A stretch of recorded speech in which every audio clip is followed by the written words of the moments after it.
Hey guys, it's Dylan from the Education Experiment again.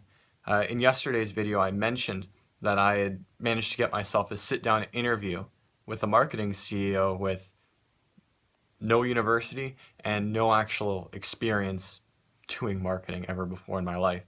And it's probably one of the things I'm most proud of doing in the last, well, year really. So what I knew back then is that I wouldn't be able to compete with someone on like a resume to resume basis. At the time, I only had a year of landscaping experience under my belt. I just moved out of my parents' place. I was 19 years old. There was no way that if you were to take a university graduate's resume and put it next to mine, that I'd have a chance. But one thing I heard, I forget who said it, probably like Seth Godin or something, is that business is about people. And although business is about people, so I had to win on more of a personal basis because people don't want to work with a calculator; they want to work with another person. It's my friend Mitchell. He tells me this all the time. It's that love's an excuse to make stupid decisions. It sounds harsh, but I mean it's honest. So what I needed to do to get a job at this place was have this person, well, fall in love with me, so they'd choose me over some other applicant. So what I did was simple. I needed to start with what he wanted. I needed to get to know him a bit. So I did some Facebook creeping. Turns out that he didn't have any security settings on, so I could just scroll through his whole history, which was, well, very convenient. I pointed that out to him on the interview. He still didn't change his security settings. But what I was looking for scrolling through his news feed was commonalities that he and I had. It's something that I could bring out and show him that we have common ground, that we can be friends. And what I found is that he's really cocky about his Catan skills. So am I. And he actually had a list of adjectives he used to describe himself. He made a post with adjectives that was really lame, but they were something that I really resonated with too. So I had a message to convey to him. After I Facebook crept him, I had found our commonalities. Now I just needed a way to share these commonalities with him. Now, I could send him an email.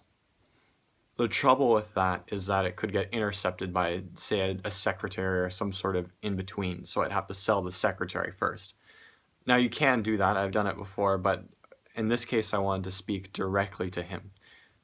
And this reminds me of something I heard from James Swanwick. Some of you might know Tai Lopez.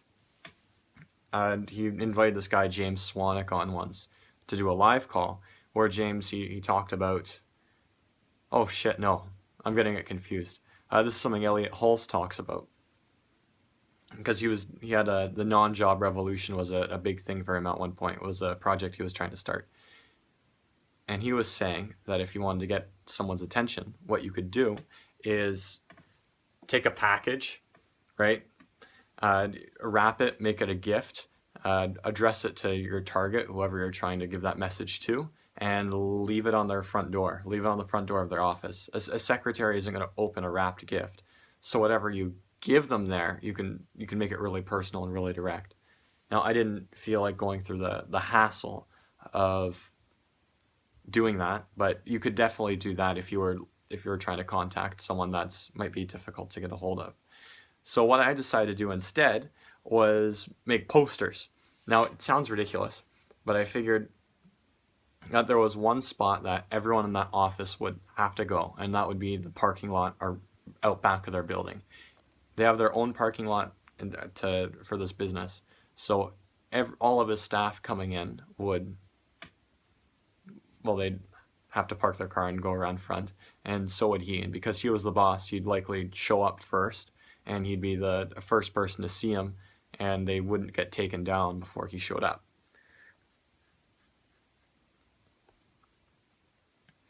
So I made these awesome posters. I'll show them to you here.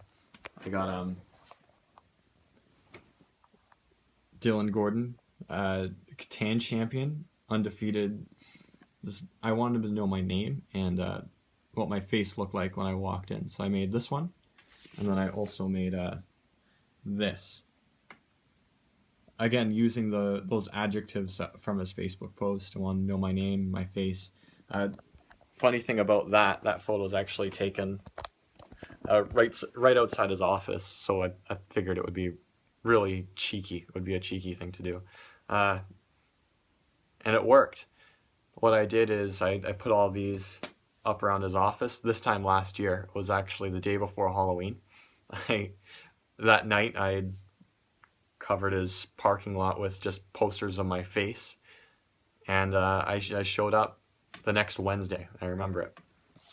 I took the afternoon off work, and I just showed up to his office, and I'm like, hey, I'm here to see Doug. They're like, okay, does he have an appointment with you? And I said, no, it's Dylan. He's expecting to see me. I felt like fucking James Bond saying it. That didn't get me in his door, though, unfortunately. But it did get me a business card, which I later called him, and we scheduled a conversation for later, which actually went really well. So this is just a quick story I wanted to share with you guys on how if you don't have any experience, but you want to get a certain job, you don't want to work minimum wage at McDonald's, that you can reach these high level people by just using your head, showing enthusiasm and the willingness to learn. So I hope you can take my story and, I don't know, apply it to your own life. I've got a few more of these loaded up for you guys. And yeah, thanks. Bye.